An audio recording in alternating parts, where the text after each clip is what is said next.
You tighten your grip on the charcoal leather, the texture rough and reassuring against your palms. You don't look at Myron, nor do you acknowledge her presence with a word.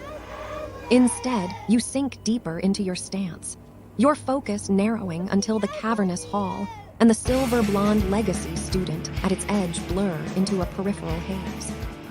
You draw a slow, deep breath, pulling ETHERIUM from your core and letting it flood into the blade. You aren't interested in the mechanics of a pendulum. You are interested in the pressure.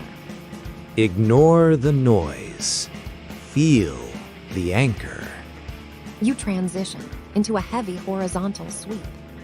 The greatsword's weight is immense, a gravitational force that tries to wrench your shoulders out of alignment, but you meet it with a surge of raw quanta.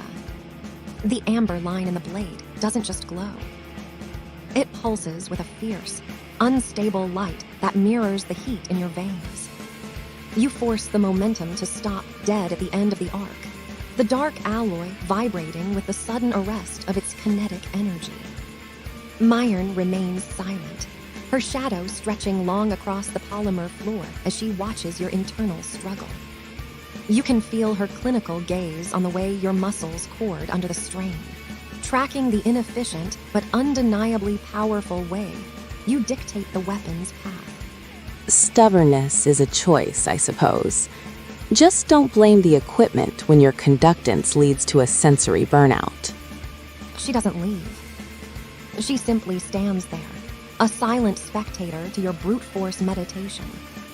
You ignore the slight tremor in your forearms and begin the next form, slamming the heavy blade into a vertical overhead guard that sends a faint shockwave through the floor.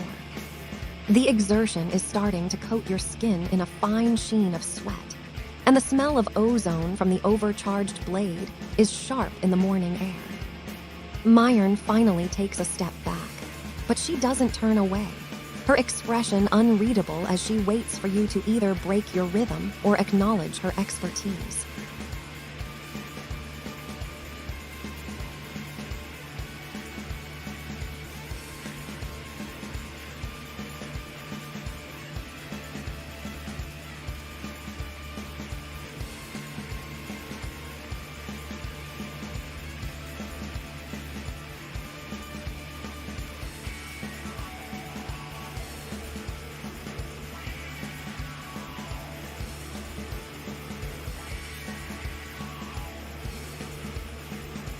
You hold the greatsword at a high guard, the weight of calamity's anchor causing the muscles in your back to knot.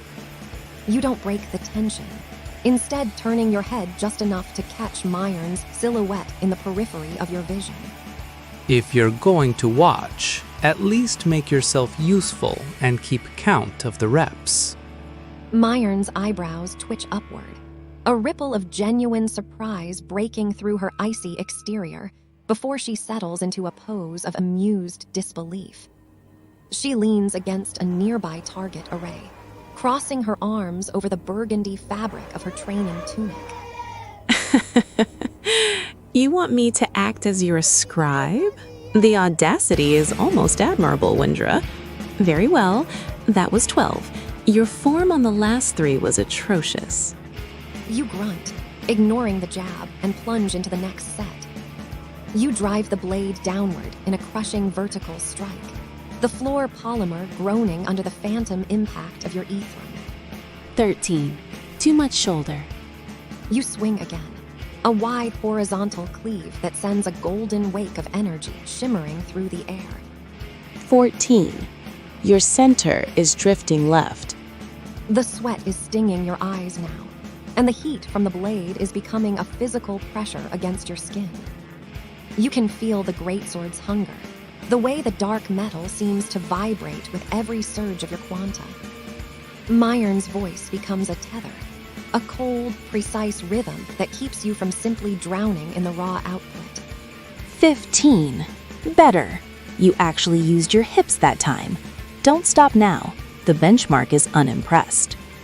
You reach the 20th rep, your lungs burning as you hold the heavy blade steady. Myron steps closer, the distance between you closing until you can see the flecks of silver in her eyes. She reaches out, her hand hovering just inches from the glowing amber line of your weapon, testing the heat.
You hold the heavy greatsword steady, the heat from its amber core radiating between you and the legacy student. The exertion has left you flushed, your breathing deep and rhythmic. As Myron reaches out to sense the thermal output of your blade, you catch her gaze and hold it, a daring spark in your eyes. Admiring the view, or just the sword, Miran? Myron's hand freezes in midair.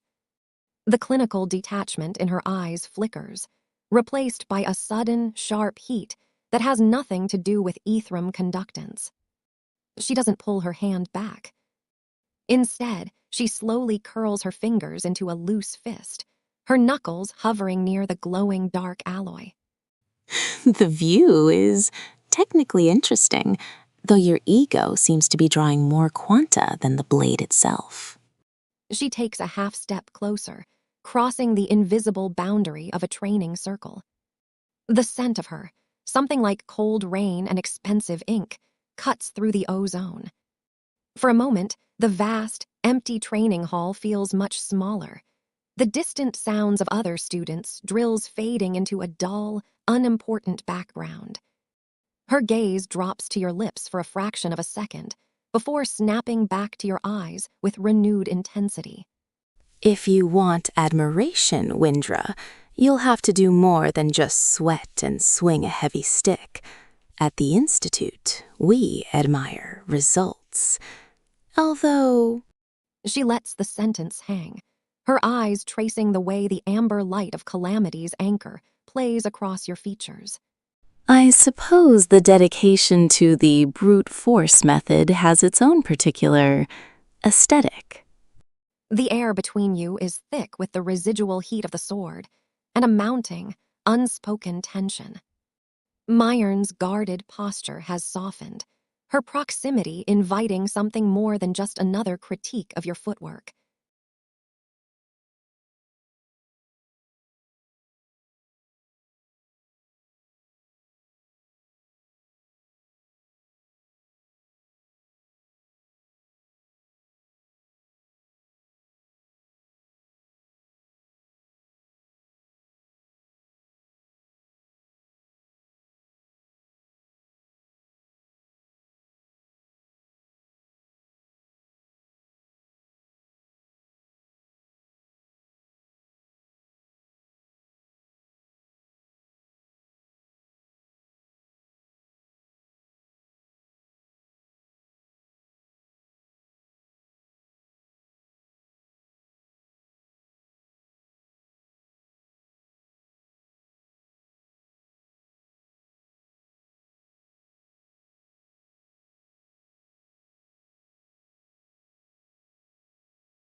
Careful, Mirren. If you stay this close, people might think a legacy student actually likes a commoner.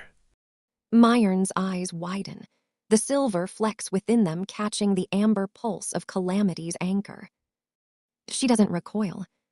Instead, she holds your gaze, her chin tilting upward in a display of practiced defiance that feels more like a challenge than a dismissal. The distance between you is negligible. You can feel the warmth radiating from her skin, competing with the ETHERIUM heat of the blade. The people of this institute think what the rankings tell them to think, Wyndra. And currently, the rankings say you are a variable that needs managing. She reaches out, her gloved fingers finally brushing the very edge of the greatsword's hilt, just above your own hand. The contact is brief, a mere ghost of a touch, but it sends a sharp jolt through the bond, making the amber line flicker with sudden intensity. Besides, liking implies a lack of scrutiny. I am merely conducting an audit of your potential. It would be a waste of institutional resources if you were to burn yourself out before the first tournament. She lets her hand linger a second too long before pulling it back, her expression smoothing into that familiar, cool mask. Yet the rapid pulse at the base of her throat betrays the composure she works so hard to maintain. The training hall remains mostly empty, the distant echoes of other students providing a thin veil of privacy. Myron stands her ground, her shadow overlapping yours on the gray polymer floor, her presence a quiet weight that rivals the sword on your back.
An audit? I didn't realize legacy families were so thorough. What's your initial report? Myron's hand, which had been retreating, stills. She doesn't pull away completely. Her fingers remain inches from yours, the air between your skin and hers shimmering with the heat of the greatsword. The clinical, academic mask she wears finally fractures, revealing a flicker of something sharp and hungry beneath the aristocratic poise. She takes a deliberate step closer, her burgundy training tunic brushing against the gold embroidery of your robes. The report is inconclusive. The raw data is chaotic. You have an absurd amount of output, Wyndra, but you handle it like a man trying to catch a landslide in his bare hands. She tilts her head, her gaze dropping to your lips again, this time lingering with a heavy, undeniable intent. The scent of rain and old ink is intoxicating at this range, a cooling contrast to the ozone of the blade. However, the subject's tenacity is noted. Most commoners would have buckled under the weight of that steel. You just seem to get stronger the more it fights you. She reaches up, her fingers grazing the fabric of your collar, her touch light but burning. The empty training hall feels like it has shrunk to the size of the small circle of floor you both occupy. The silence in the hall is heavy, broken only by the low, dying hum of Calamity's anchor. Myron is no longer auditing your potential. She is waiting for you to bridge the final few inches of the gap between you.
The heat from the blade is a dull thrum against your leg, but it feels distant compared to the proximity of the woman before you.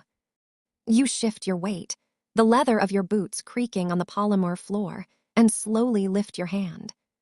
The movement is steady, lacking the explosive violence of your training strikes. Your fingers find a stray, silken strand of silver blonde hair that has escaped Myron's braid during her observation. You gently tuck it behind the curve of her ear, your knuckles grazing the cool skin of her temple. The contrast is sharp. Your hand is calloused and warm from the sword's grip, while she feels like fine porcelain. You're overstepping the parameters of the audit, Wyndra. Despite her words, she doesn't pull away.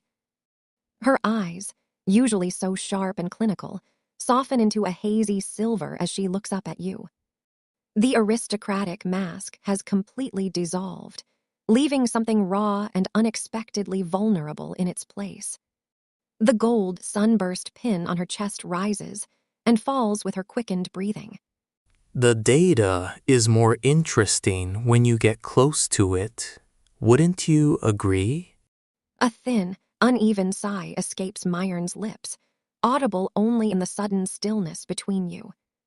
She leans into your touch almost imperceptibly, her hand coming up to rest lightly against your chest, over the gold embroidery of your robe.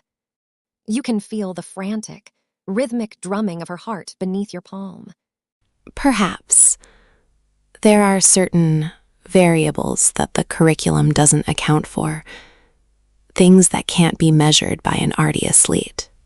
The cavernous hall feels utterly private, the high vaulted ceilings trapping this moment of quiet electricity between a legacy daughter and a commoner.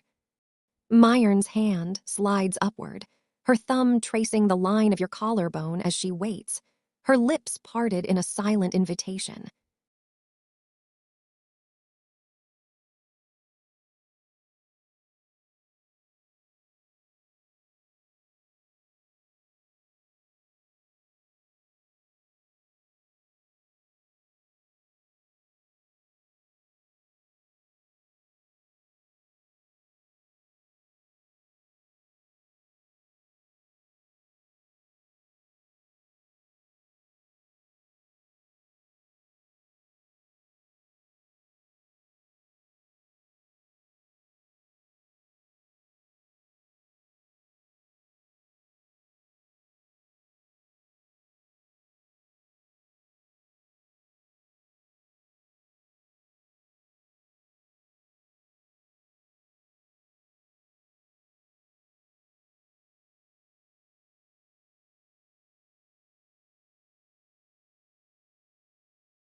You let the heavy grip of Calamity's anchor slide from your hand, the greatsword leaning precariously against the target array as your focus shifts entirely to the woman in front of you. You reach out, your arm sliding around Myron's narrow waist. The fabric of her training tunic is thin, and you can feel the firm, athletic curve of her body as you pull her firmly against you. The impact is sudden and total. Her breath hitches, a sharp, audible gasp that vanishes into the space between your chests.